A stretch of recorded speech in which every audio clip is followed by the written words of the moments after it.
dafa bëggoon rey jëkkëram ngir donnu alal ji nga xam ne jëkkëram ji am na ko. histoire bu doy waar a ngi nii. dal leen ak jàmm mbokk yi nga xam ne yéen a ngi topp seen bii di les voix d'Afrique en wolof mu di seen boo xam ne dañ fi waxtaanee ay jaar-jaar yu am solo. yow mi nga xam ne yaa ngi doog a yem ci suñu ay vidéo ñu ngi lay ñaan boo seetaanee ba noppi bul fàtte nga like waaye itam nga abonné te itam partagé ko ba ñu bari jot ci. waaye itam bul fàtte nga dugg ci seen bi ndax am na yeneen histoire yu am solo yu nekk ci biir seen bi. benn waay a ngi nii bu tudd Modou nag amoon na 30 ans maanaam amoon na fanweeri at. amoon na alal lool amoon itam kër gu yaatu rafet lool nekk ci wetu géej gi. waaye itam mu amoon entreprise bu mag boo xam ne ñu bari ñoo fay liggéeyee mu nekkoon ku am alal lool. moom nag Modou baayam daa faatu bu yàgg ak yaayam moom rekk nag nekk du mag du kenn ndax baayam moom rekk la amoon ak yaayam. moom nag mu nekkoon moom képp ci këram amul doom amul yaay amul baay amul jabar. ca noonee nag moom Modou weetaay sonal ko lool saa bu nekk day toog di xalaat këram gi kat ndaka la mën a def ba am ñu fi nekk ak moom. muy xalaat saa bu nekk ndax moom bëgg naa takk jabar mais gisagul ku mu bëgg. benn bis benn ndaje boo xam ne dañ ko caa invité woon mu dem ca sol lu rafet waaye mu daje fa ak benn xale bu jigéen bu rafet lool. xale bu jigéen bii nag di wuyu ci turu Ndey Astu mu nekk koo xam ne daa taaru lool rafet lool nag. waaye bi nga xamee ne kii di Modou daf koo gis rek xel mi dafa dem ci sansi maanaam dafa tàggalikoo ak sagoom mu jug ca sansa dem ca ndaw sa taxaw ci digg mbooloo mi ñoom ñaar ñu taxaw muy waxtaan ak moom di ko laaj naan ko soxna si noo tudd mu ne ko man Ndey Astu. mu ne ko foo dëkk mu ne ko man de sori moo fii rek. ci la ko Modou waxee ne ko bëgg naa xamante ak yow lu yaatoo yaatu. Ndey Astu daal di muuñ mu ne ko yow yaa ngi may doog a gis naan xamante boobu lan moo ko waral. ci la ko Modou tontoo ne ko man de bi ma la gisee ak léegi dama tàqalikoo ak sama sago bi ma la gisee ba léegi amatuma jàmm moo tax ma ñëw fii nekk ci digg mbooloo mi di waxtaan ak yow. te man sax dama baaxoowul di taxaw ak jigéen di waxtaan ak moom. lii moom mi ngi may doog a dal. ci nga xam ne moo di Ndey Astu daal di muñ mu ne ko day bëgg naa xamante ak yow lu yaatoo bu fekkee may nga ma ko. ci la ko Ndey Astu tontu ne ko ndax mën naa laa poser ay question maanaam ndax mën naa laa laaj. mu ne ko waaw. mu ne ko yow lan mooy sa liggéey maanaam yow lan ngay liggéey. Modou xool ko muuñ ne ko lu waral question bi. mu ne ko dama laa gis nga sol lu rafet lool te dama nirwul koo xam ne ku ndaw nga. luy sa liggéey. Modou tontu ne ko man de njiital entreprise la maanaam dama yore benn entreprise bu mag boo xam ne ñu bari ñoo fay liggéeyee. te man mii maa ko moom maa ko jiite mooy sama liggéey ci lay xëy suba ak ngoon. ci la ko Astu xoole daal di muuñ laaj ko ne ko entreprise bi ci ban domaine lay liggéey maanaam ci ban wàll lay liggéey. ci la ko Modou tontoo leeral ko la nga xam ne moom lay liggéey lépp ne ko nag li muy liggéey daa bari. si la ko Ndey Astu waxee ne ko xanaa doo ma jël ma liggéey ak yow. mu ne ko waaw yow koy bëggal lekk. mu ne ko baax na kon dinaa ñëw su ko defee nga jël ma rek ñuy liggéey ma ak yow. ca noonee la ko Modou waxee ne ko balaa ngay dem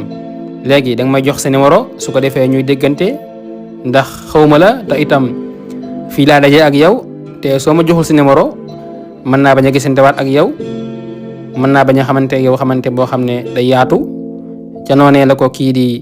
Ndey Astu joxe numérom ñuy déggante lu baree bari nag. waaye li muy déggante ak moom lépp bëggagul kii nga xam ne moo di Modou nag moom mi ngi koy firndeel mbëggeel bi nga xam ne am na ko ci moom nag Ndey Astu saa bu nekk rek day dem ci wetu géej gi toog di xalaat naka lay def ndax daa war a dugg wala itam daa war a bàyyi ndax amagul mbëggeel te itam gisagul loo xam ne war naa tax mu bëgg kii nga xam ne moo di Modou ndax moom daa bëgg mbëggeel gu sincère seen diggante.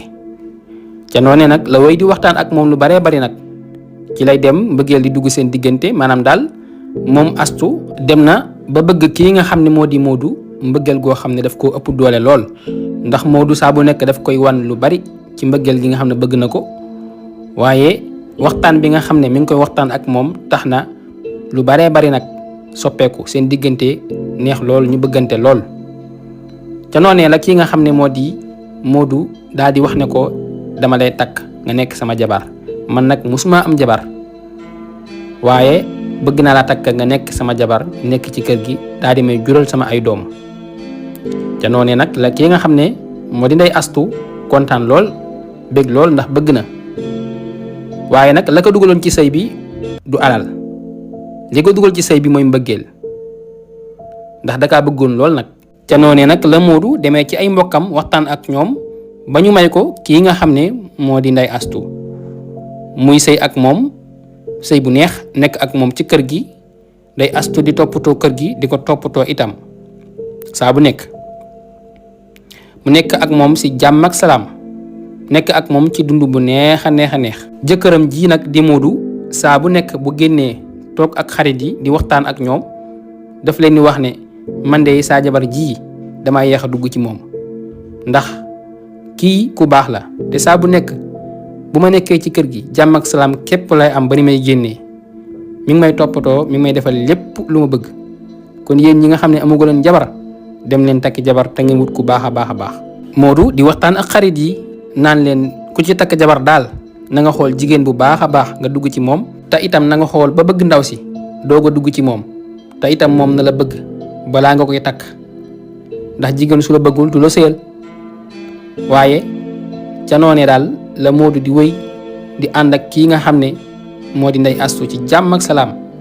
Ndeye Astou bëgg na ko lool nag mbëggeel gu sincère di ko sàmmal alalam bëggul lenn lu ko metti waaye kii nga xam ne moo di Ndeye Astou dafa amoon ay xarit yu baree bari amoon na xarit yoo xam ne dañ koy digal lu baax am si ñoo xam ne dañ koy digal lu bon waaye moom nag daf daa ànd ak lu bari koo xam ne daf koy digal saa bu nekk safaan ndax dafa ñëw ci këram ginnaaw bi ko borom këram bii di Modou takkee mu seet si ko ne ko waaye yow sa kër gi taaru na de. Ndeye Astou daal di ree ne ko yow doo sansi mukk mu ne ko jeeg yaa ngi noos nag fi mu ne nii moom waxoo dara sa jëkkër ji moom yéex nga cee dugg. ci la ko Ndeye Astou tonton ne ko waaw loolu dëgg la kii moom damaa yéex a dugg ci moom ndax responsable la bëgg na ma te yërëm na ma te lépp lu mu am mi ngi ko bokk ak man. voilà mbokk yi kon fii la ñuy yem ci histoire bi lii moo nekkoon pàcc bu njëkk ci histoire bi maanaam lii moo nekkoon partie 1 bi beneen yoon ñu ñëw ci li nga xam ne moo di partie 2 bi. naka la xaritam bi di continuer waxtaan bi ak moom maanaam naka la xaritam bi di wéyalee waxtaan bi ak moom seen diggante ndax moom saa bu nekk day feeñal ak xaritoo seen diggante te loolee nekkul dëgg ca moom ndax moom saa bu nekk daf koy digal lu bon du ko digal lu baax mukk moom nag naka lay continuer ak moom waxtaan bi waaye itam kii nga xam ne moo di Ndeye Astou mi fan lay mujj ak borom këram bii. loolee la ñuy gis ci ñaareelu pàcc bi maanaam loolee la ñuy gis ci partie 2 bi. kon nag mbokk yi nga xam ne yéen a seetaan partie 1 bi ci histoire bi bu fekkee bëgg ngeen jot partie 2 bi da ngeen daal di abonné su ko defee suñ ko dugalee ci sens yi notification bi day ñëw sa téléphone su ko defee nga mën koo jot seetaan partie 2 bi ndax histoire bi histoire la bu am solo boo xam ne ku nekk mën na si jàngee moo xam góor la moo xam jigéen la moo xam mag la moo xam ndaw la. su ko defee nag yéen ñi nga xam ne yéen a seetaan ba noppi. su ko defee nag bu leen fàtte ngeen xool ci suuf bouton bi ñu bind s'abonner ngeen bës ko ngeen abonné mooy tax ngeen mën di jot vidéo yi. loolee nekk na loo xam ne doo ci fay dara te itam di ñu jàppale ci liggéey bii nga xam ne ñu ngi koy liggéey saa bu nekk di waxtaan ak yéen ci ay histoire yu am solo ngeen ciy jàngee di si jëlee li nga xam ne moo di ay leçon. waaye itam bu leen fàtte ngeen like ndax like bi mooy tax YouTube di ko wàññu baree bari kon mbokk yi jox leen dig daje. beneen yoon incha allah ci seen bile ci partie 2 bi ci histoire kii nga xam ne moo di Modou ak kii nga xam ne moo di Ndeye Astou fan la ñuy mujj jaa ngeen jëf ci topp bi.